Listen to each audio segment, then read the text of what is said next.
said that I thought about the Ruth Ellis Center youth. They come in there, they do the voguing and the J-setting dances and all of that. And I said, you're honoring Ruth Ellis because she danced. Because I used to ask Ruth Ellis, she lived to be 101 years old, Black lesbian, but how do you stay so mentally healthy and physically healthy for so many years? And she said, I dance. And so you know what I do? I put dance in my schedule. Welcome to the Zami Nobla National Organization of Black Lesbians on Aging podcast. We are your sound source for Black lesbian herstory. I'm your host, Angela Denise Davis. We are so in need of healing today. There's so much going on, and we've been through so much this year that we need to stop at the end of it and take a deep breath and just think about how we can go forward. I found a gem that I just wanted to share with you. I will say that it's a little bit echoey, but it's such a rich piece of audio that I wanted to share it with you. The clip is from an event that Zami Nobla and the Southern Unity Movement sponsored at Atlanta Black Gay Pride in August of 2019. The clip is a conversation moderated by Dr. Kofi Adoma as she spoke with Dr. Lourdes Dolores Follins and Dr. Jonathan Mathias Lassiter. They edited an incredible book on Black LGBT health, and I hope that you would look for that resource. I'll put a link to more information about their work and ways that you can contact them and purchase this incredible book that they produce. So without further ado, a conversation on mental health, healing, self-care, and the ways in which going forward we can make sure that we're okay. I woke up this morning with my mind, listen, stayed on healing. I woke up this morning with my mind, stayed on healing. I woke up this morning with my mind, stayed on healing. Hallelujah, hallelujah, hallelujah.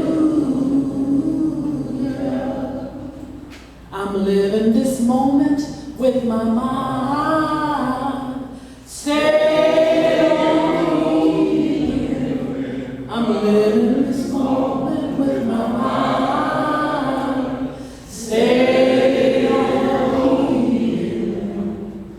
I'm living this moment with my mind, stayed on healing. Hallelujah, hallelujah, hallelujah.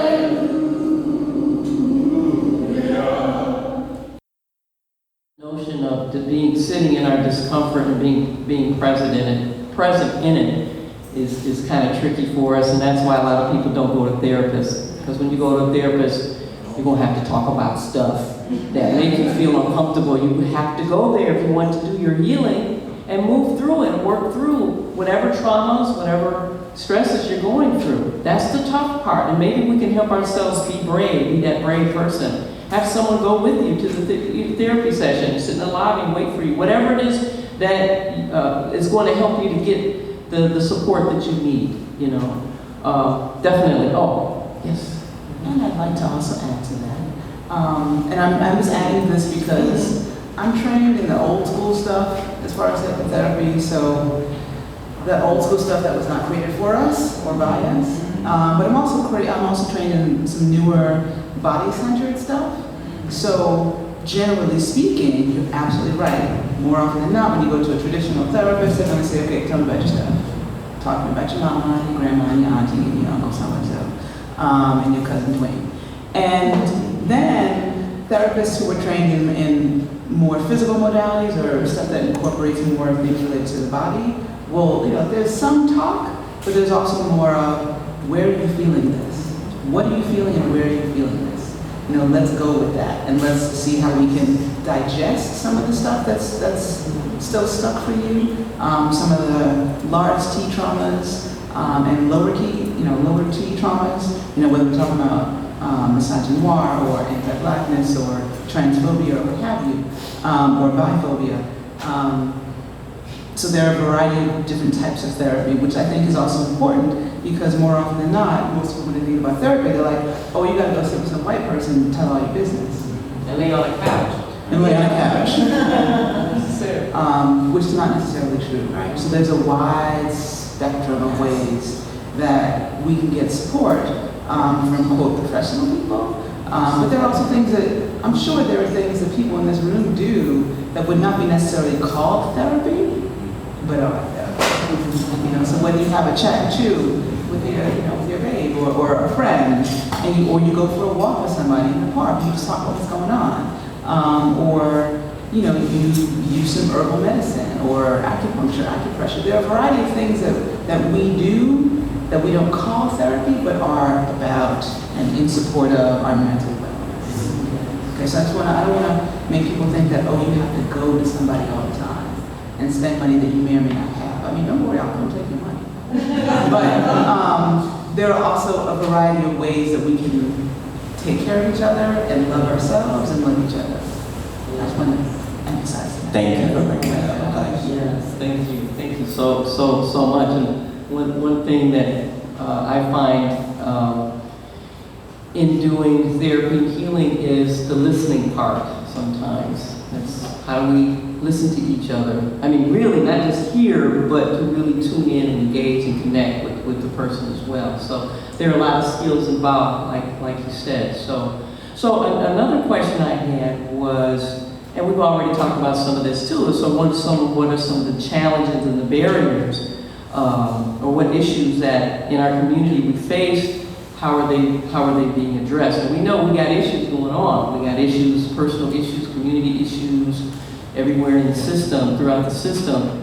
And then what should healers or mental health providers need to know about this community that will inspire them to ensure the best practices and the best sensitivity to who we are? And maybe you could give some examples, like you already given some examples, so I want to put that out there as well.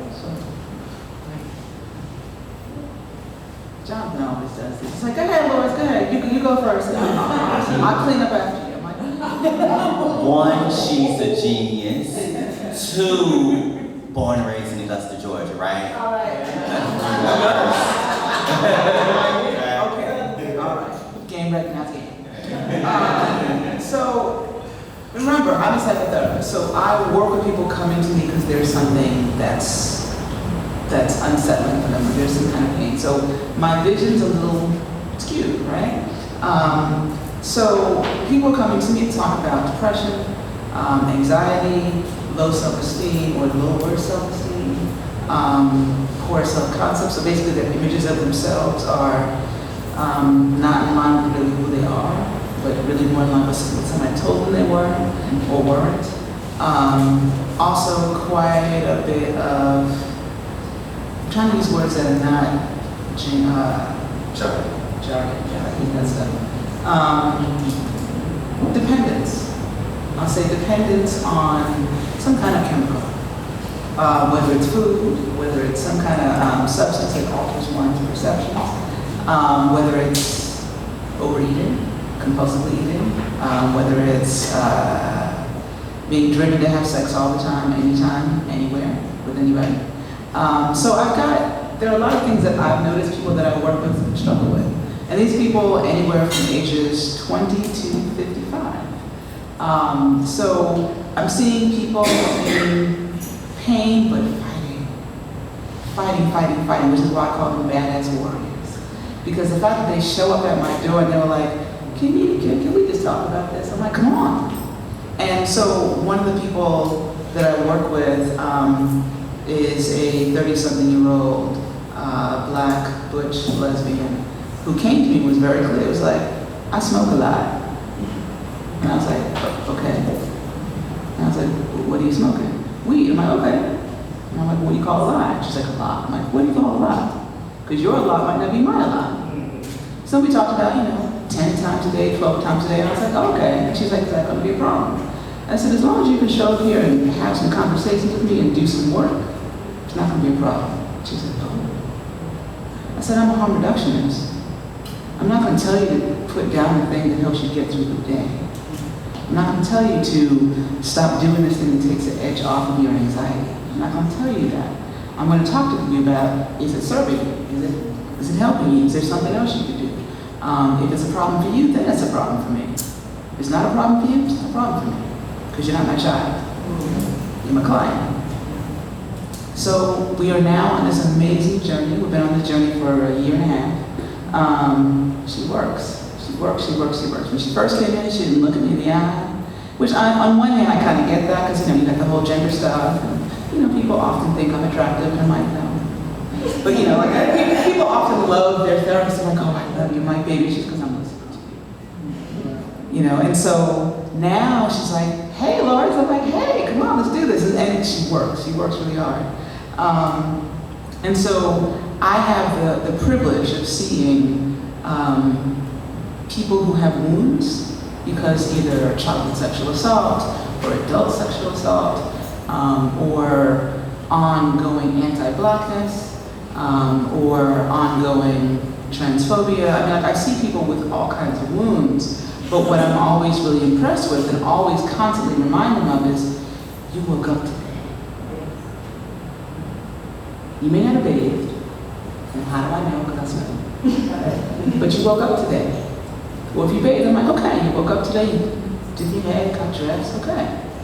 Let's talk about what's strong. Let's talk about what's hurting and pain. Well, let's also talk about how you're getting through this. Let's talk about who's supporting you in getting through this. And some people that I work with don't have that. So I'm always trying to make sure, okay, let's build yourself, let's build your network. So I think there are a variety of things that we are challenged with.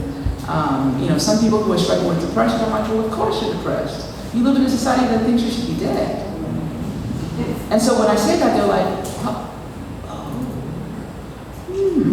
And so part of the work that we do, it is talking about some of the wounds of the past, but some of it's also about how can you survive as a Black person in the world that wants you dead? How can you survive as a Black person who is gender non-conforming or non-binary or considering transition in the world that says you're an abomination? So we strategize on all the different levels. I do lots of deep breathing exercises, lots of them. And also other activities that help them calm themselves down or soothe themselves when they're in stressful situations. So we strategize about, okay, so the next time you come into contact with, this racist boss, instead of cussing the person out and putting your hands on them, how can you stay in touch with your anger, use your anger, and get through and get what you need in the situation? So to me, mental health providers and people who identify or call themselves healers, they need to be mindful of both our histories, both as individuals, but also as Black people, and our present circumstances, but also talk about, like I was mentioning, what are our challenges, but what are our strengths? What are we good at? In addition to waking up, in addition to getting dressed, what brings people joy? I always ask people, so what is it that brings you joy? And sometimes people struggle with that. Some people struggle with that. Some people have a long list. But some people really struggle with what brings you joy. And I'm like, okay, so what was the last thing that made you laugh? And they're like, oh, well, it was blah, blah, blah. I'm like, okay, so that might bring you joy.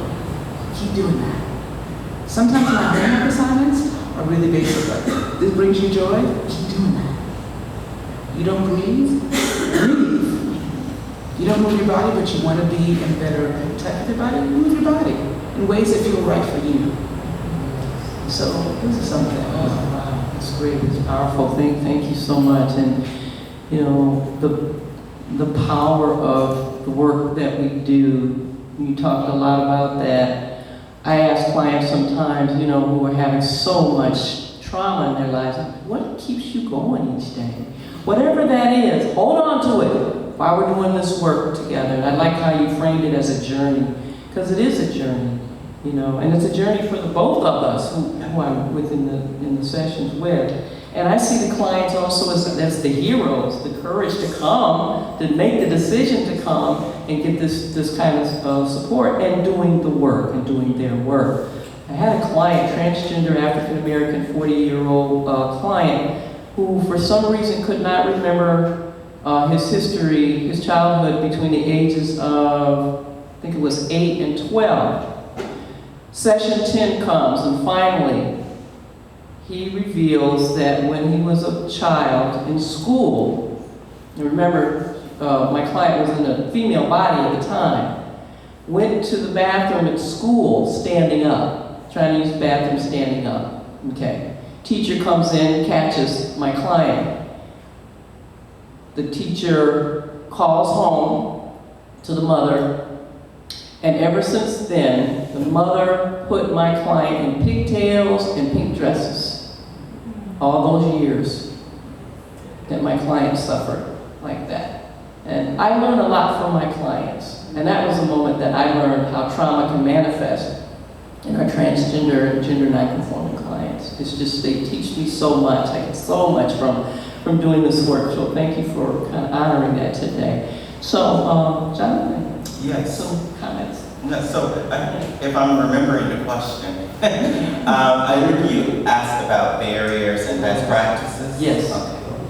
So when I think about the barriers, I always think about, especially for our communities, is access, right? So even if we have the means, for some of us we don't have means, we even have the jobs, insurance don't cover, all of the premiums. A lot of times, folks that look like us don't take insurance, and that's partly because we're coming from financially stressed backgrounds. We're taking on a lot of student loans, things like that. So we can't really afford to take insurance as much as we would probably like. I know my therapist, my personal therapist in New York, he didn't take insurance, and he charged $250 a session. So most people can't afford that, and I could, Dr. Richardson don't play. But it's crazy, right? So access is a big one. It's a big one. But even when we are able to say we have the means, it's just not enough of us because of oppression, right? And research shows that people prefer going to therapists that look like them, right? That understand their background. And so I would say that those are the major barriers there, and just a lack of general cultural sensitivity, because it's one thing to understand or know Black history, it's another thing to understand present day Black life and all that. Like you said, being in the present is so important, as well as how identity around gender, sexual orientation, and intersectionality intersect with all of those things. So when I think about best practices, and I'll be quick here because you all named so many great ones that I totally agree with. And so the other thing that I would say is for providers, and not just for providers, but actually think about your loved ones who may be having mental health problems and struggling a little bit. I would say that people, and this is related to your point around resilience, right? People are stronger than we think, even if they're struggling, right? So one, we don't want to deny their experience, but two, we don't want to baby them, right? I've had so many patients that told me about previous therapists, they just told me how great I was the whole time. It wasn't really helpful.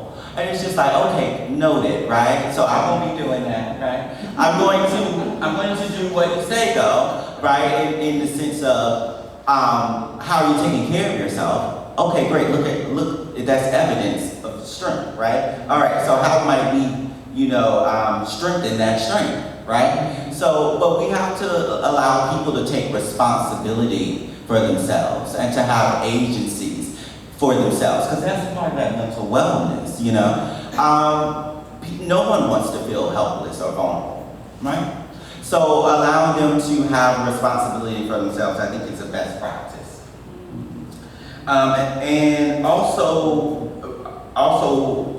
in that taking responsibility for themselves, we also have to let people know that this takes work. We didn't develop these issues overnight. We aren't going to change them overnight. And sometimes people approach mental health as, give me a pill, or give me this exercise, give me a breathing exercise, Okay, I did the breathing exercise, why am I still upset? Right? It's just like, it doesn't work like that. Right? So it takes time. And so these are things that not only as mental health providers, but also as people with loved ones who may be experiencing mental health, that we can bring to them. Like, listen, you had this trauma, big T or small T trauma, right? It's gonna take time. So be gentle with yourself, but keep one foot in front of the other. You got to do the work, right? Gosh, thank you so much. I think we have about 10 more minutes left, and thank you very much for talking about tools and strategies that we can use for ourselves and access. And a lot of times it's kind of tricky for me because, as you know, Michelle is Michelle here? Yeah, in our Detroit community is kind of small for Black LGBT community, and so people are coming to me knowing I'm a therapist, and can you do therapy with me? And I'm like, no, I can't, for ethical reasons only, but I can sit and talk with you about some things, give you some support, but I need people I can refer to, and there are not a lot, and when they request a Black LGBTQIA or S therapist, they're kind of hard to find, really. I've started a network of Black psychologists in the Detroit area, but do they know how to work with the LGBTQIA plus communities?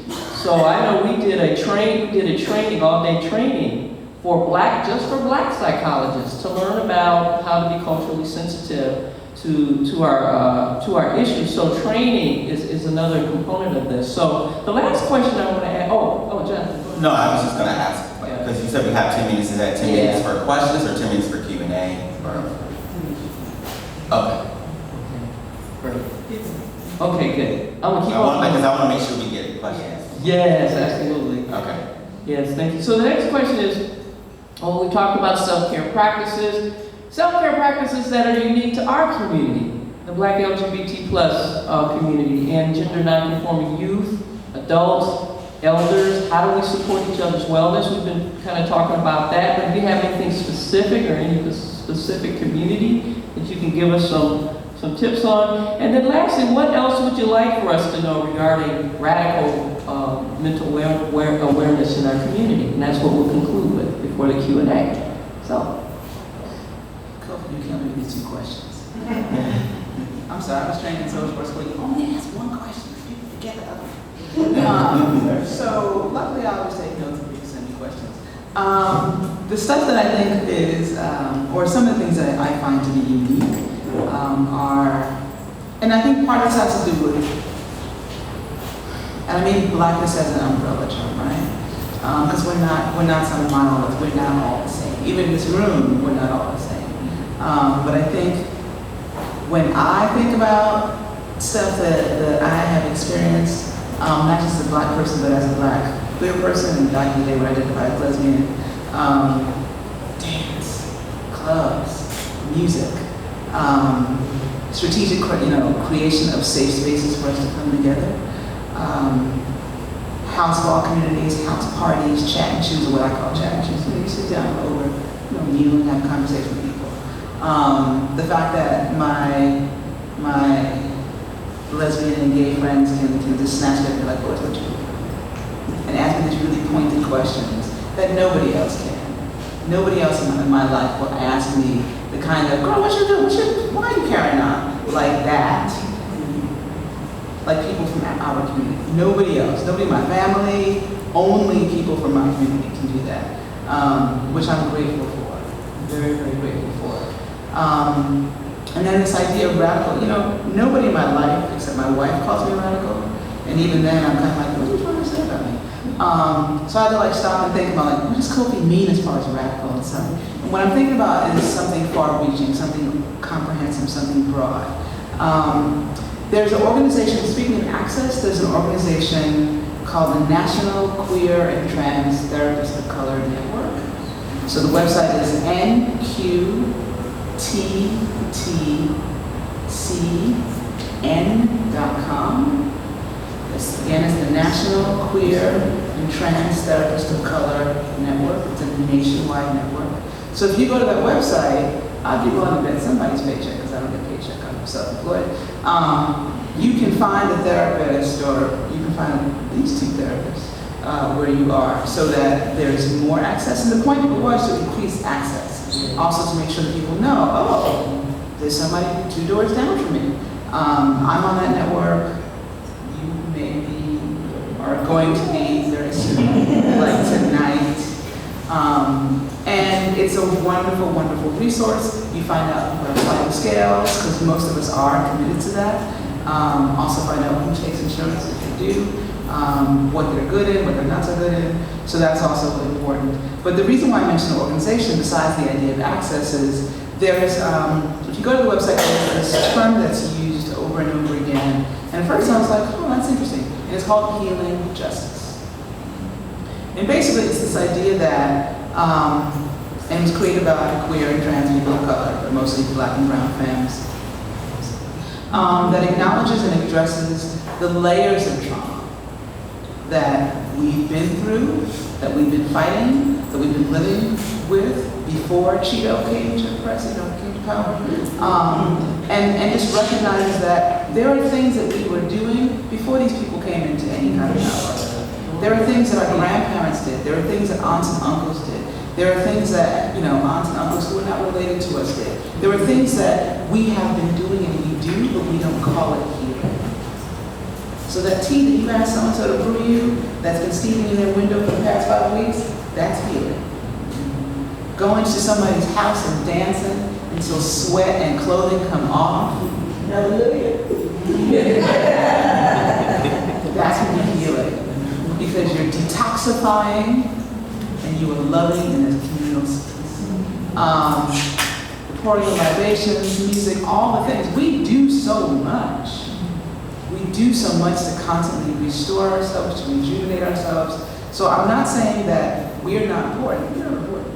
However, there are things that people do that can be supported by and enhanced by what we do, and vice versa. They don't have to be separate at all. So I just need to remind us that this whole idea of radical mental health or radical mental wellness is something that we do, but we don't call it that. And so I challenge you to start calling it that. I challenge every person in this room, you too, to think about what you do that is healing, that is grounding, that is purposeful, and lifting yourself up and lifting up people around you. Because I'm sure there's a lot that you do. You're related to that, I would say, because you've got me thinking about the act of creation as healing, right? So whether that's making art, making beads, body butters, that can be healing, right? Taking care of ourselves in that regard, a skincare regimen at night, right? We take time to, lotion ourselves up and things like that, right? Wear our masks. That's all part of the healing process, right? And it's important for our mental wellness. You also talked about the access of the network, and that also made me think about Talkspace. So Talkspace is a virtual platform, and more therapists are starting to go online because, again, this is a way to increase access for folks, especially in rural areas who may not have access to it. Right. And so I'm actually a therapist on Talkspace for New York State. And so it gives people a larger access to someone like me who is also Black and same-gender loving man. Of course, it has its own drawbacks, but it's another option, right? And it's way cheaper. It costs like $200 a month or something like that for a subscription, and you get to talk to the therapist, about 3 times a day, 5 days a week if you want to. Then the room's open all the time. So that's just one example. So Talkspace.com, they're not paying me for it. I just, they are paying me for seeing patients, but they're not paying me for a plug. But thinking about that, and radical self-care, I'll leave it at that. I think just any act of creation and caring for ourselves is radical. Oh my God, God, that's so powerful. Thank you. I think about when you said that, I thought about the Ruth Ellis Center youth. They come in there, they do the voguing and the J-setting dances and all of that. And I said, you're honoring Ruth Ellis because she danced. Because I used to ask Ruth Ellis, she lived to be 101 years old, Black lesbian, but how do you stay so mentally healthy and physically healthy for so many years? And she said, I dance. And so you know what I do? I put dance in my schedule. And you know, I thought about Ruth Ellis and her partner had a home. And this home, I considered to be a social service agency back then, in the early 40s in Detroit, because there were no places for Black LGBTs to go because of the discrimination even in the clubs. And so they had a house where they can come and just be themselves. And imagine how healing that was for them in those days. So thank you so much. I really appreciate you. I want to just take them home with me. If I could have a son and a daughter, oh my God, right here, okay? I love them so much. So I know we've got a few more minutes for Q&A, but before we do that, let's give them a big hand.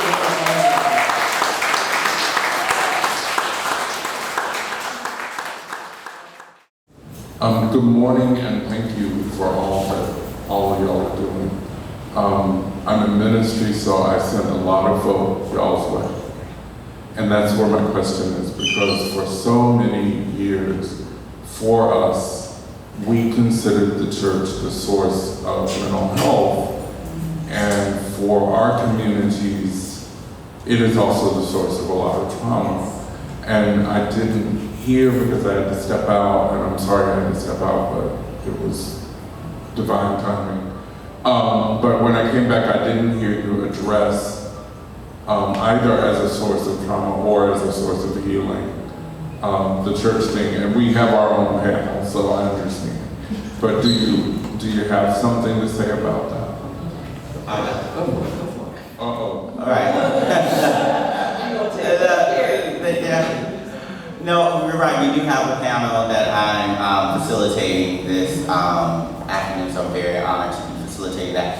And so they're looking at me because this is my area of research. And so, right. So the church is both, I always call it a risk and a resilience factor in mental health, right? So it is a risk factor in the sense that it definitely has contributed to a lot of the trauma, a lot of internalized hatred that Black LGBTQ plus communities have against themselves. But it's also a resilience factor in the sense that because of the church, we are able to have community, we are able to engage in those sort of practices of creation that provide so much self-esteem.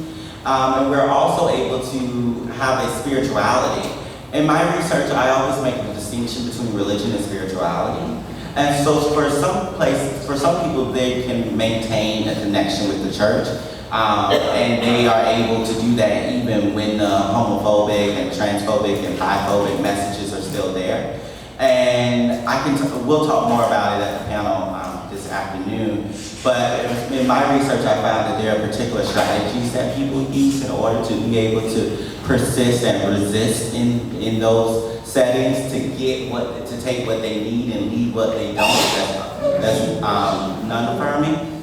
But also, people are very adept at finding their own spirituality. So this sense of the sacred being themselves, in themselves, and part of themselves. So it's a multi-layered sense of the sacred that can be in churches, but it's not tied to churches. Most of the people, so I'm in New York City, in Brooklyn in particular, and most of the people that I work with are people who have left the church or who were never really deeply connected to the church. And so for example, I've got one woman who identifies as Christian and heterosexual, who says that she's a kept woman. And I was like, what do you mean you're a kept woman? You're single, I don't understand. And she's like, God's got me. And I said, oh yeah, yes. Yes. And for her, that belief and that practice and that connection to God and spirit helps her, but it also supports our work, and vice versa. For other people who are more attuned to West African-based religions, whether it's Obia or Yoruba / Ifa or Vodun, those folks, they have a very different experience because those spiritual practices / religions are really rooted in an individual connection to spirit and recognizing that yes, you are a vessel, but also that God is everywhere and God's in everyone. So it's a different kind of experience. And so for some people, those traditions actually helps them kind of fight off or fend off or resist anti-Blackness in particular. Anti-Blackness and homonegativity and misogyny to a point. It also depends on the communities that you're part of. And there's one thing that I think is really important for me to just remember. There's a joke in my house that I created. There's only 2 of us in the house. Which is that it just came to me one day and I was like, oh yeah, like just because there's oppression doesn't mean you have to be oppressed. And it's something that I try to infuse in my work, that just because there is oppression, you do not have to be oppressed. We have tools. Is that right? And so I think that's, for me, it's important to share because I live that. And I try my best to model that for my clients. So I'm out on all the levels and all the ways that I can be out with my clients, and most of them come to me because of who I am and because of what I bring to the work, in all the ways that I am me. So that's my response to that. Thank you so much. And just very quickly, a lot of my clients who are alienated from their churches, if they're Black LGBT+, there are also some gay-friendly, gay-affirming churches out there. I belong to Unity Fellowship Church Movement, and so it was founded by Black LGBTs, and so that's a safe space for them to get what they need. God is love and love is for everyone. So, just really quickly. Next question. So I appreciate all of this conversation. I am a holistic healer and self-care coach. And I'm really, I have conversations oftentimes with folks about hashtag self-care because for me, it just like you said, it's not about getting the baths and taking these, luxurious vacations, but it's deeper. So how do we as healers, as therapists, continue to move folks beyond the hashtag self-care where we look as if we're doing self-care, but we're not really doing it? That's the first question. But the second question also is, we are communal people. And I provide sister circle talk. And it's so therapeutic for us to lean on each other because we've done this before. If it was in a kitchen, right? Or if it was in the bottom of a basement, it's having those conversations. So how do we get us to get to those conversations where we're sharing? We are saying, girl, I'm hurting, right? Or whatever that is, so that we can move beyond just this, oh, I'm fine, I'm okay, and have these really transforming kind of authentic conversations with each other for healing on our well-being journey. So 2 questions. Sorry. No, thank you.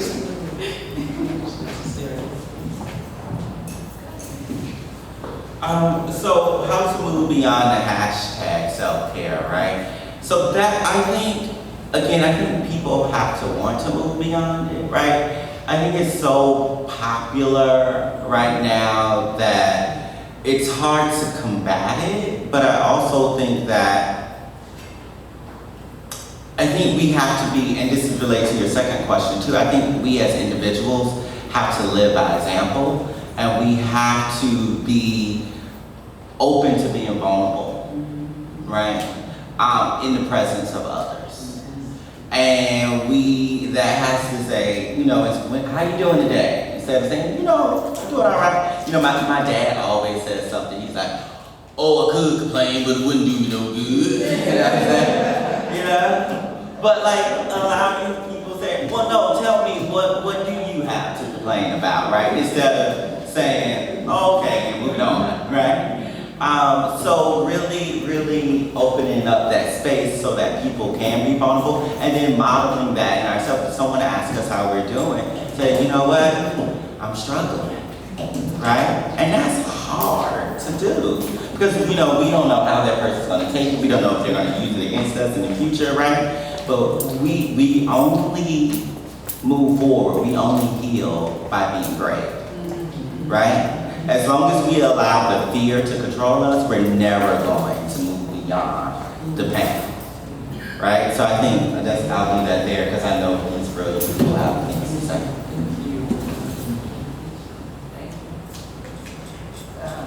I actually have nothing else to add to that. Okay, I said it all.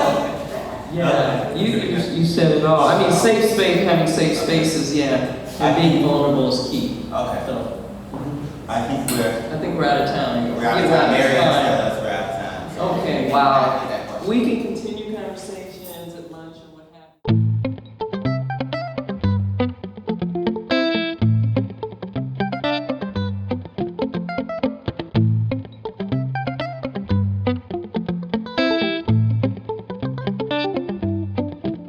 I am so grateful to Dr. Kofi Adoma and Dr. Dolores Follins and Dr. Jonathan Mathias Lassiter for giving us some food for thought.